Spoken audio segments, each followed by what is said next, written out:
गुस्सा आना सभी को आम बात ही लगती है।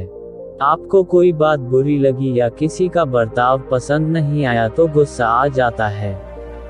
आप उस वाक्य को लेकर बैठ जाते हैं। सुबह से लेकर रात तक वही बात आपके दिमाग में घूमती रहती है। आप उस व्यक्ति के बारे में दूसरों से बात करते हैं, यहाँ तक कि अगर कोई नहीं मिलता तो आप खुद में ही बड़बड़ाते रहते हैं।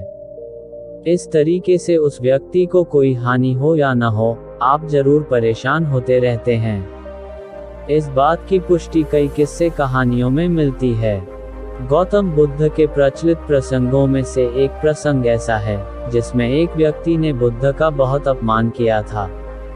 जानिए वही प्रसंग। एक बार महात्मा बुद्ध एक गांव में उपदेश दे रहे थे कि क्रोध एक प्रकार की अग्नि है। क्रोध करना ऐसा है कि आप विष पिएं और उम्मीद करें कि सामने वाला मर जाए। क्रोध में व्यक्ति दूसरों को नुकसान पहुंचाने की कोशिश करता है, लेकिन इस आवेश में व्यक्ति खुद दूसरों से ज्यादा परेशान होता है। गौतम बुद्ध की ये बातें सभा में बैठा एक क्रोधी व्यक्ति भी सुन रहा था।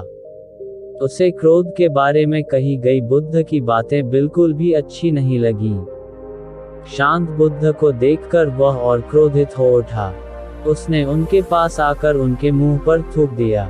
बुद्ध ने अपना चेहरा पोंछा और उससे पूछा, तुम्हें और कुछ कहना है? वह व्यक्ति बिना कुछ कहे वहां से चला गया। बुद्ध के शिष्य इस बात पर बड़े क्रोधित हुए। कहा, क्या आपको गुस्सा नहीं आया? उसकी हिम्मत कैसे हुई इस तरह का व्यवहार करने की? बुद्ध ने कहा, वो व्यक्ति बहुत परेशान था। भाषा असमर्थ थी, इसमें उसका कोई दोष नहीं। सुबह तक उस व्यक्ति का क्रोध भी शांत हो चुका था और उसे पश्चाताप हो रहा था। वह बुद्ध को खोजते हुए उस गांव में गया जहां वे प्रवचन दे रहे थे। वह व्यक्ति बुद्ध के चरणों में गिर पड़ा और रोने लगा। उसने कहा, आप मुझे भूल गए। मैं वही दुष्ट इंसान हूँ जिसने आप पर कल थूका था, आपका अपमान किया था।